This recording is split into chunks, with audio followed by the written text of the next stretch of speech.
Samajwadi party से निकाले जाने के बाद पूजा पाल जो विधायक हैं उनकी, वो लगातार अखिलेश यादव पर हमलावर हैं। पूजा पाल बार बार कह रही हैं कि सदन में अतीक को मिट्टी में मिला देने का जिक्र मैंने इसीलिए किया क्योंकि मैंने जिक्र किया इसीलिए मुझे पार्टी से निकाल दिया गया। पूजा पाल ने कहा कि जिसने मेरी जिंदगी उजाड़ दी क्या मैं उसे कभी भूल सकती हूं, और जिसने उसको सजा दी अतीक अहमद को क्या मैं उसकी तारीफ नहीं करूंगी। और उन्होंने ये भी कहा कि मैं तारीफ आज से नहीं कर रही हूं, तारीफ तो मैं उस दिन से ही कर रही हूं जब से अतीक अहमद पकड़ा गया और मारा गया था। तो ये कोई नई बात नहीं है, इसलिए मुझ पर यह कार्रवाई की गई, मुझे समझ में नहीं आता।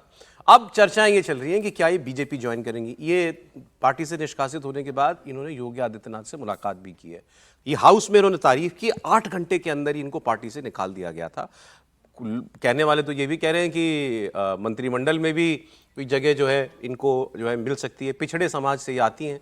तो अब अखिलेश यादव पर ये आरोप लग रहे हैं कि एक पिछड़े समाज की व्यक्ति को, एक गैंगस्टर की पीड़ित परिवार के व्यक्ति को, बहू को, उनको उन्होंने पार्टी से निकाल दिया है। तो पीडीए का क्या होगा विजय जी? पीडीए पर तो बात करेंगे, लेकिन मैं समझता हूँ त्रिपाठी जी इस पर पूजा पाल पे ज़्यादा विस्तार से बात करेंगे। त्रिपाठी जी के शहर की भी है ना? हाँ, उनके शहर की है। शहर की नहीं, देखिए पूजा पाल तो वैसे भी मजबूरी में बनी नेता है। पूजा पाल कोई नेता तो थी नहीं, वो तो राजू पाल से प्रेम हुआ और राजू की हत्या हो गई, उसके बाद ये मजबूरी में नेता बनी।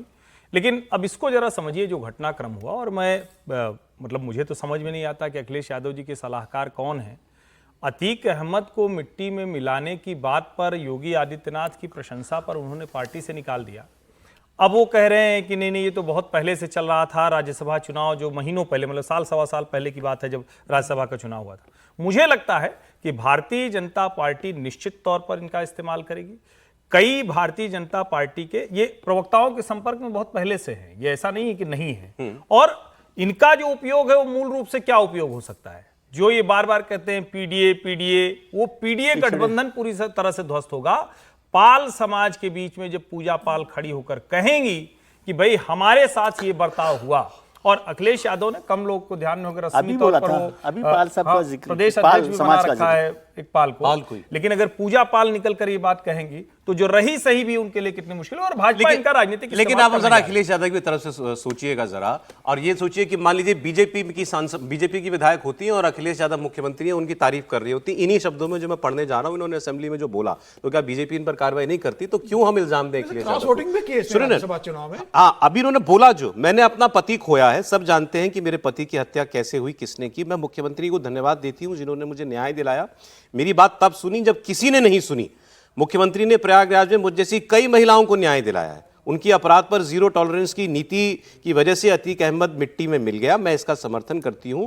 फिर आगे उन्होंने कहा मुख्यमंत्री योगी ने मुझे न्याय दिलाया है, आज पूरा प्रदेश मुख्यमंत्री की ओर विश्वास से देखता है। समाजवादी पार्टी की विधायक कहे कि पूरा प्रदेश विश्वास से देख रहा है सीएम को, तो क्या करेंगे उनकी पार्टी के अध्यक्ष? ये उन्होंने तब कहा जब पूरा विश्वास सीएम साहब का पूजा पाल पर हो गया।